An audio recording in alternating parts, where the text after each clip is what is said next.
We start in Seoul, where the suspended South Korean President Yoon Suk Yeol has finally been arrested over his short-lived martial law declaration in December. There have been angry scenes and clashes outside the presidential residence throughout the morning. Investigators forced entry into the president's home to arrest him early on Wednesday morning. It was their second attempt to arrest him after being prevented by President Yoon's security staff. In the last hour, President Yoon himself has released a video message. In it, he said, "When I saw them invading the security perimeter, I decided to appear before the CIO, even though it is an illegal investigation, in order to prevent any bloodshed."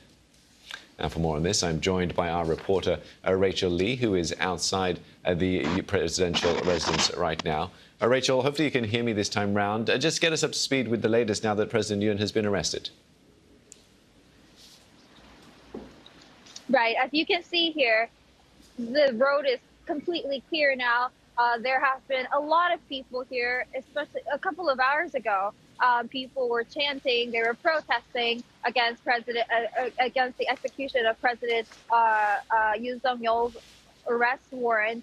And some of them have been even camping out overnight in this freezing weather. It said it recorded -8 degrees Celsius. But regardless of the cold temperature, people were staying out, chanting, protesting, rallying, and to try to stop the execution of arrest warrant of suspended President Yoon Suk Yeol. But now it's been cleared up, as I said, as soon as local media reported that the suspended leader is now heading to the Gwacheon government complex, where the corruption investigation office is located. And Yoon also released a statement earlier before he headed to the CIO, saying that he is now heading. He has decided to head to the CIO office because of the safety concerns. Yeah, and with that, what happens next then, Rachel, for both President Yoon and for those supporters that have now disbanded? Right. So what's going to happen next? Now, suspended President Yoon Suk Yeol will now head to the Gwacheon government complex. As I said, he will now receive questioning about his charges against insurrection, and the rest of the time he will be reportedly staying in Seoul Detention Center. And now it's up to constitutional where. Constitutional court where they have to decide within 180 days whether to uphold the impeachment of the suspended leader. Now, if the court decides to uphold the impeachment, then South Korea will have to have an election within 60 days. Yeah, the emotions or the wheels are in motion now that he has surrendered to authorities. Rachel, thanks very much for getting us up to speed there. Rachel Lee outside the presidential residence in Seoul. Now let's get more analysis on this developing story with Henry Haggard, a former advisor on Korean politics at the U.S. Embassy in South Korea, now a non-resident fellow at the Baker Institute. Henry, thank you for joining me to talk about this. Firstly, what do you think it was that got this arrest over the line this time when it failed the first time round? You know, Steve, thanks for having me on. I think that most everyone who's watching this knew that was the inevitable next phase.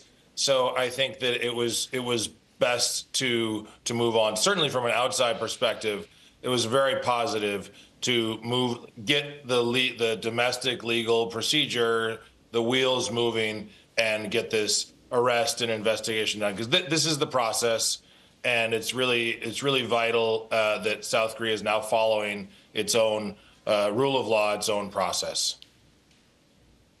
And the president himself released a video saying that calling the investigation illegal, but he has submitted to the arrest in order to prevent bloodshed. What do you make of the statements he's been making, calling these arrests against him as illegal?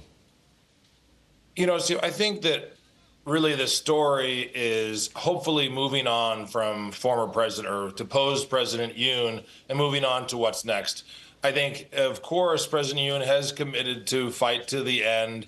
I don't think that really has much meaning. I think that the vast majority of people in Korea understand that his illegal declaration of martial law was kind of was the original sin. And so this is, I think it's important that we're looking, and I think you see people looking beyond to a likely presidential election. So I think important that he's going to get invested, to take part in the investigation. But really what we're looking at is how this moves forward towards an election. And do you think then that this is an encouraging sign for South Korea's democracy, that the procedure has sort of taken place and that the sort of political maneuverings, if you like, can move forward? Definitely. What I've said from the beginning is the quicker they turn the page, the better. There's no gray area here, although, the deposed President Yoon is trying to create, a martyr complex, and that he's, being illegally arrested or questioned.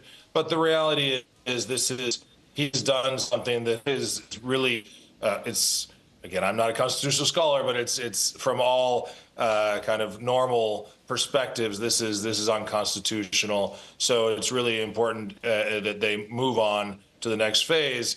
This is certainly from an outside perspective, because the quicker that moves forward, the sooner normal relations can be resumed between South Korea and United States and other allies and partners.